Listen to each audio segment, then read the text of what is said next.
Raymond Williams' Preface to Film, co-authored with Michael Oram, in 1954, is an early exploration of the theoretical frameworks necessary to understand and analyze film as an art form. In it, Williams and Oram seek to move beyond a purely entertainment-based view of film, arguing that cinema should be analyzed with the same rigor applied to other arts, such as literature or theater. A central concern in Preface to Film is the status of cinema as an art form. Williams and Oram challenged the perception, common in the 1950s, that film was an inferior form of artistic expression compared to literature, theater, or painting. They argue that film should be studied in its own right, as a medium with unique possibilities,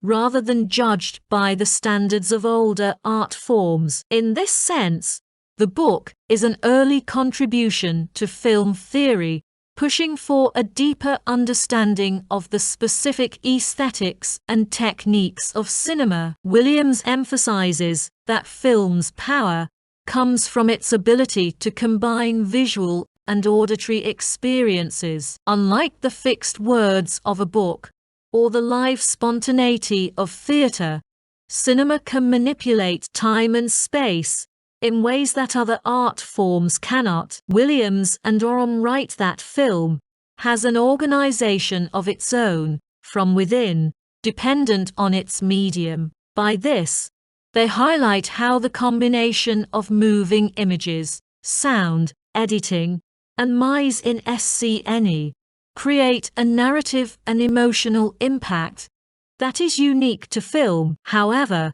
Williams and Oram are also critical of much of the popular cinema of their time. They argue that most films were primarily designed to entertain and profit, rather than to challenge audiences or present serious artistic content. Much like his later critiques of mass culture, Williams was concerned that cinema had become a commodified form of entertainment, detached from its potential as an art that could provoke critical thinking or present alternative ways of seeing the world. This tension between cinema as art and cinema as commodity is central to the book's argument. Williams saw that the dominant mode of film production was geared towards satisfying market demand, leading to formulaic narratives, superficial characterizations,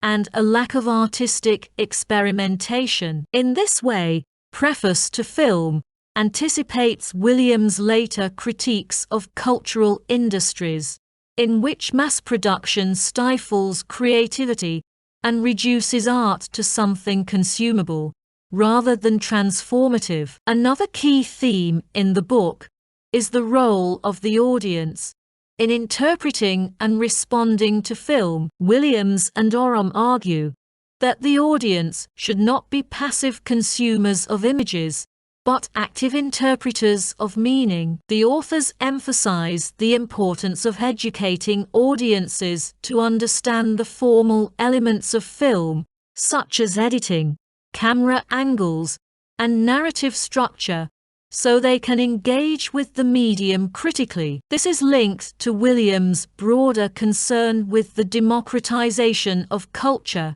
which runs throughout his later work. He believed that education and critical engagement with culture were essential for a functioning democracy. Williams and Oram note, there is no neutral art. Every film embodies, in its organization and method, a set of assumptions about reality, about human nature, and about society. 89. This statement reflects the author's view that film, like all forms of art, is deeply embedded in cultural and ideological structures. They call for viewers to be aware of the underlying messages in films, rather than merely absorbing them without question. Williams also explores the relationship between film and other art forms, especially literature. Williams was trained as a literary scholar, and his understanding of narrative structures in literature heavily informs his approach to film. He suggests that, like novels or plays, films should be analyzed for their thematic content, narrative strategies, and characterization. However, he also argues that film cannot be reduced to a visual novel or photographed theater. Williams and Oram 112. Instead, cinema must be appreciated for its unique methods of storytelling, such as montage, which can convey meaning in ways that prose or stage productions cannot. This discussion also reflects a broader trend in mid-20th century cultural criticism, as intellectuals sought to integrate emerging forms of media into traditional frameworks of artistic analysis. Williams was especially interested in how film could adapt and transform narrative conventions borrowed from literature, while also contributing its own formal innovations. His discussion of narrative techniques in film echoes similar debates about modernist experimentation in literature, especially in how traditional linear narratives could be disrupted or reconfigured. While Preface to Film focuses specifically on cinema, many of the ideas that Williams and Oram explore here prefigure Williams' later work on cultural theory. For instance, the idea that culture should be understood as a whole way of life, which Williams develops more fully in Culture and Society, is already present in their discussion of film as a cultural form that reflects and shapes social values. The authors are particularly concerned with the role of film in a capitalist society, where cultural production is often subordinated to profit motives. This is connected to Williams' later critiques of mass media, where he argues that the cultural industries are complicit in maintaining social hierarchies